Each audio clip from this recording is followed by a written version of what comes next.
नमस्कार दोस्तों, आज मैं फिर से आप लोगों के सामने में उपस्थित हूँ एक नए अध्याय के साथ में। आज हम लोग चर्चा करेंगे नव दुर्गा के 9 रूपों के बारे में, जिसमें कि कल नव दुर्गा का प्रथम पूजा था और उनके रूपों की चर्चा नहीं हो पाई। इस अध्याय में हम उनके रूपों की चर्चा करेंगे। उनके रूपों की चर्चा करने से पहले आइए हम लोग सबसे पहले दुर्गा अष्टोत्तर सतनाम स्तोत्र की व्याख्या करते हैं।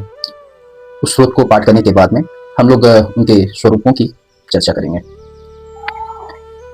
ओम सती साध्वी भवप्रीता भवानी भवमोचिनी आर्या दुर्गा जया चादा त्रिनेत्रा शूलधानी पिनाकधानी चित्ता चटघंटा महातपा मनोबुद्धिरंकरा चितारूपा चितासती सर्व मंत्रमयी सत्या सत्यानंद स्वप्नि अनंता भावनी भाव्या भाव्या सदा गति शांभवी देव माता च रत्न प्रिया सदा दक्ष सर्व विद्या दक्ष यज्ञ विनाशिनी अपरनानी वर्णा च पाटला पाटलावती पटांबर परिधाना कमल चिरंजनी अमय गुरा सुंदरी सुरसुंदरी वन दुर्गा चौ मातंगी मतंग मुनि पूजिता ब्राह्मी महेश्वरी चंद्री कौमारी वैष्णवी तथा चामुंडा चैव वाराही लक्ष्मी पुरुषा कृत्य विमुक्तर्शिनी ज्ञान के नित्या चौपदिता बहुल बहुल प्रेमा सर्वहनुमाना निशुम शुमहननी महिषासुर मदनी मधुकैटव चौहंतनी चंडमुंड विनाशिनी सर्वासुर विनाशा सर्वदान धातिनी सर्वास्त्र मयि सत्या सर्वास्थानी तथा अनेक शस्त्र हस्त्रा चौ अनेक शस्त्रार्थ धारिणी कुमारी चैकन्या चौ कैशोरी युक्ति गति अप्रौढ़ा चौ चैव प्रौढ़ा चौबिद माता बल प्रदा महोदरी केशी घोर रूपा महाबला अग्निज्वाला रौद्रमुखी काली अस्तक पश्विनी नारायणी भद्रकाली विष्णुमया जलोदरी सितुति कराली चौ अनंत्या परमेश्वरी कात्यानी चौ सावित्री प्रत्यक्षा ब्रह्मवादिनी। हम शैलपुत्री कैसे पढ़ा इस बात पर चर्चा करेंगे। और सबसे इसमें रोचक तथ्य है दोस्तों कि वैद्यनाथ धाम का नाम हृदयापीठ कैसे पड़ा, इसके बारे में भी जानेंगे। इससे जुड़ा हुआ तथ्य है। चलिए इसके बारे में हम लोग जानते हैं। पहले ये हृदयापीठ रह चुका है, बाद में फिर रावण द्वारा शिवलिंग स्थापित करने के बाद में रामेश्वर वैद्यनाथ ज्योतिर्लिंग बना। सबसे पहले हृदयापीठ था। तो हृदयापीठ कैसे पड़ा इस बात की तह तक हम लोग चलेंगे और इन्हीं के रूपों के द्वारा हम लोग जानेंगे। चलते हैं, आइए। नवरात्र अर्थात 9 दिनों का पर्व कहा गया है। नवदुर्गा के 9 रूपों की, जिसमें नवदुर्गा के 9 रूपों की पूजा की जाती है। शास्त्रों में ऐसा कहा गया है, नवशक्ति समायुक्ता तस्यमात नवरात्रि उच्यते, जिसमें 9 रूपों की पूजा करने से, जिसमें बताया गया है 9 रूपों की पूजा करने के कारण इन्हें नवदुर्गा कहा गया है। प्रथमम शैलपुत्री च द्वितीयम ब्रह्मचारिणी तृतीयम चंद्रघंटेति कुष्मांडेति चतुर्थकम पंचमम स्कंदमातेति षष्ठम कात्यायनीति च सप्तमम स्कंदमातेति महागौरीति चंड चाष्टमम नवमम सिद्धिदात्री च नवदुर्गा प्रकृतिता। सबसे पहले हम लोग चर्चा करेंगे माता सती के बारे में। आप लोगों को ज्ञात ही है, बहुत लोगों को इस बारे में ज्ञात है कि जब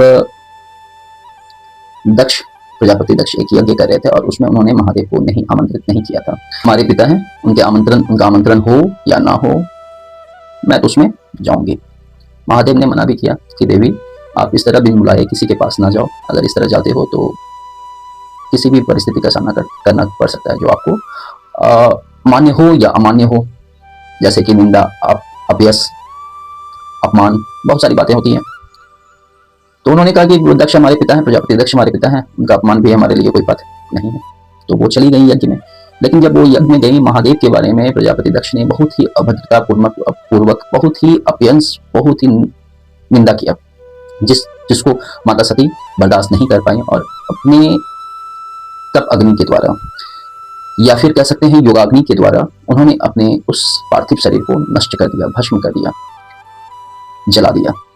इससे महादेव बहुत कुपित हुए और उनके माता सती से काफी प्रेम करते थे और उनके वियोग में वो उनके पार्थिव शरीर को लेकर चारों तरफ घूमने लगे, भटकने लगे। तो भगवान विष्णु ने ये सब देखा कि इस तरह होगा तो ये संसार नष्ट हो जाएगा, संसार में कुछ भी नहीं बचेगा।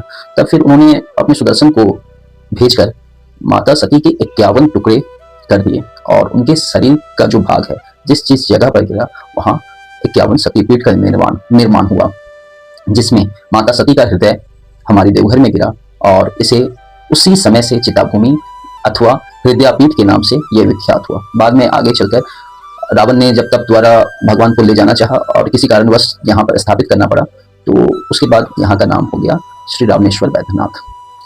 और इसी के साथ में ये ऐसा ज्योतिर्लिंग है, यहाँ पर शक्तिपीठ भी है। आप किसी भी ज्योतिर्लिंग में आप चले जाओ, वहां पर आपको शक्तिपीठ नजर नहीं आएगा। तो यहाँ माता सती और बाबा बैद्यनाथ दोनों का वास है। ये इकलौता ऐसा ज्योतिर्लिंग है जिसमें दोनों का वास है, इसलिए हमारा देवघर हृदयापीठ के नाम से भी विख्यात है। ये थी कथा, हमारा देवघर हृदयापीठ क्यों कहलाता है। तो अब हम लोग आगे की ओर चलते हैं। आगे की ओर तब अनेक देवी देवताओं के प्रणय विनय पर माता ने कहा, ठीक है, मैं दूसरे जन्म में हिमालय राज, पर्वतराज हिमालय और मैना रानी की पुत्री बनकर अवतरित होंगी। और उसी समय तारकासुर का भी काफी आतंक था। उनको वरदान मिला हुआ था। जब वो जाने की माता सती नहीं रही तो वो तो और भी अधिक खुश हो गए कि चलो भाई, अब मेरे को मेरा वो मारने वाला भी नहीं रहा, क्योंकि शिव और शक्ति से जो पुत्र उत्पन्न होता वही तारकासुर का वध कर सकता था।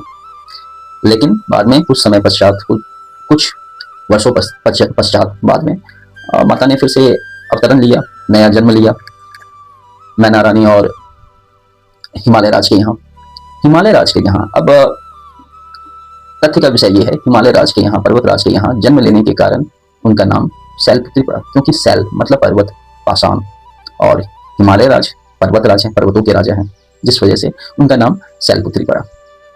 उनके जन्म से लेकर उनके यौवन अवस्था आने तक, जैसे जैसे बाल्य रूप से लेकर किशोरावस्था से लेकर युक्ति अवस्था, जिस तरह जब तक बाबा से उनकी, भोलेनाथ से उनकी शादी नहीं हो गई, और शादी होने के बाद भी माता पार्वती का धीरे धीरे जो बाल्य रूपन हुआ, उसी में उनके 9 रूपों का वृतांत मिलता है। आइए जानते हैं इनके बारे में कुछ और भी बातें। शारदीय नवरात्रि के पहले दिन माँ दुर्गा के प्रथम स्वरूप अर्थात माँ शैलपुत्री की पूजा की जाती है। माँ शैलपुत्री को सौभाग्य की देवी माना जाता है। माँ की पूजा से सुख, समृद्धि, स्थिरता प्राप्त होती है। और इस प्रथम पूजा की उपासना में योगी अपने मन को मूलाधार चक्र में स्थित करते हैं या चक्र से जोड़ते हैं। यहीं से उनकी योग साधना का भी आरंभ होता है या फिर प्रारंभ होता है। माता के शैलपुत्री के कुछ मंत्र हैं, आइए उनके बारे में जानते हैं। ओम देवी शैलपुत्रे नमः, या दूसरे मंत्र की ओर चलते हैं। वंदे वंचित लाभाय चंद्रार्थ कृत शेखराम विषारूढ़ाम शूलधाराम शैलपुत्रीम यशस्विनीम। इनके अस्त्र त्रिशूल और कमल हैं। वाहन की बात करें, बैल या वृषभ कह सकते हैं। इनका जन्म आश्विन मास में आश्विन मास के कन्या राशि में प्रतिपदा के दिन हुआ था। नवरात्रि में कहा गया है कि आप अगर मां शक्ति को प्रसन्न करना चाहते हैं तो देवादिदेव महादेव का पूजन करें, क्योंकि वो शिव की शक्ति है। अगर आप महादेव को रोज जल चढ़ाते हैं, उनकी स्तुति करते हैं, उनकी वंदना करते हैं, तो माता आप पर प्रसन्न रहती हैं। आप अभी करो या फिर सदैव करो, कभी भी माता हमेशा आप पर प्रसन्न रहती है। क्योंकि ऐसे भी आप जहां तक जानते हो या ना जानते हो, मैं फिर भी बता देता हूँ, किसी भी शिवलिंग या ज्योतिर्लिंग पर जल चढ़ाने का सबसे पहला प्रावधान है कि बाबा के दाएं और वाम भाग में जल चढ़ाएं, जो कि गणेश और कार्तिकेय का स्थान होता है। और जहां से बाबा का जल का निकासी होता है, उसके मध्य भाग में आप जल चढ़ाएं, जहां अशोक सुंदरी का वास होता है। और बाबा के शिवलिंग के चारों ओर, चहुं ओर जब आप जल चढ़ाते हैं, उसमें माता का वास होता है, उसमें माता की हस्तकमल का वास होता है। अगर आप उसमें जल चढ़ाते हो तो वो ऑटोमेटिक, वो स्वतः ही 64 योगिनियों को भी जल चला जाता है, या फिर माँ जगदम्बा, माँ पार्वती, माँ भवानी को जल जाता है। इस तरह आप महादेव, हमारे भोलेनाथ देवादिदेव महादेव की पूजा अर्चना करते हो तो माता स्वतः ही आप पर प्रसन्नचित रहती हैं। ये हमारा 10वां अध्याय था, और हम लोग आपसे 11वें अध्याय में पुनः मिलते हैं, जिसमें कि दूसरे स्वरूप की ब्रह्मचारिणी अर्थात दूसरे स्वरूप की चर्चा करेंगे। चलिए, धन्यवाद। धर्म की जय हो, अधर्म का नाश हो, प्राणियों में सद्भावना हो, विश्व का कल्याण हो।